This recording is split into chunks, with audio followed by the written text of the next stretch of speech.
I have a very special bike to show you guys today.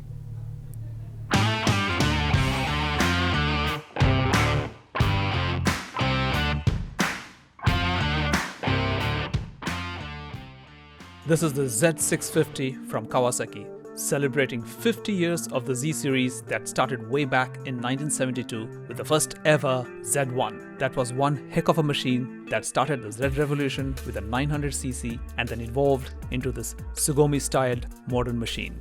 Sugomi in Japanese means the intense aura or energy given off by a person or object of greatness and felt by the viewer. This is what the Sugomi of the Z is all about. But first, let's do the numbers. It is a 649cc parallel twin, 4 valves per cylinder, double overhead cam, liquid-cooled engine churning out 67 bhp and 64 Nm of torque. Curb weight is 188 kilos. It is a 6-speed gearbox mated to the engine that is rock solid. The gearbox and engine are paired with an assisted slipper clutch. Tank capacity is 15 liters, giving you a range of around 300 kilometers with mixed riding. Top speed is a claimed unofficial 220 kilometers an hour. I do admit that I have done 204 kilometers an hour on a Ninja 650. Braking duty is done by double discs in the front that are 300mm rotors. It is a dual channel ABS that is standard on this edition. Rear brake duty is done by a 220mm disc. Front suspension is an inverted cartridge with a 4.9-inch or 12.4cm suspension travel. Rear suspension is a monoshock horizontal backlink with preload adjustable, and suspension travel is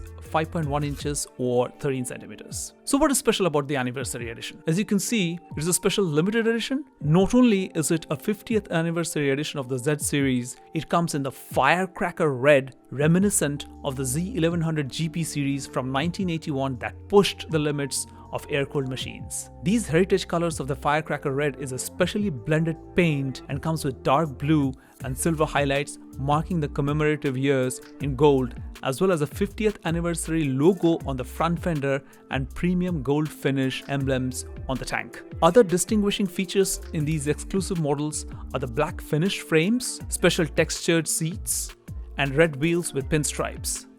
The beauty is in the details. Further making these bikes special is that they come with a coffee book that details the history of the Z series Kawasaki bikes through the decades with stunning pictures. Another truly collector's item.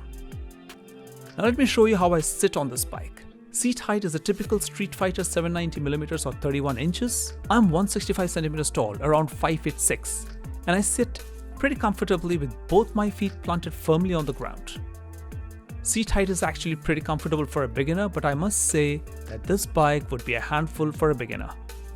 The rear set foot peg is almost perfectly placed for a comfortable riding stance, and the handlebar ergonomics are just right for long rides, though you may have to think about a windscreen if you are to do long distances at higher speeds. I have felt doing 160 kilometers an hour or even more than 120, the wind hitting me on my chest. Since this bike is a limited edition and a special edition, this bike has quickly become one of a kind that is a must-have. It gives you pride of ownership just because of legacy attached to it. Add to it the amazing design of this particular unit. It is beautiful, attractive and tempting, and it becomes even more tempting at a mouth-watering price of just $8,299, which is just a couple of $100 more than the base Z650. What's your opinion? What do you think that special edition bikes like this, is it something that you would buy? Something like this? I just might. What would you do? Would you buy one?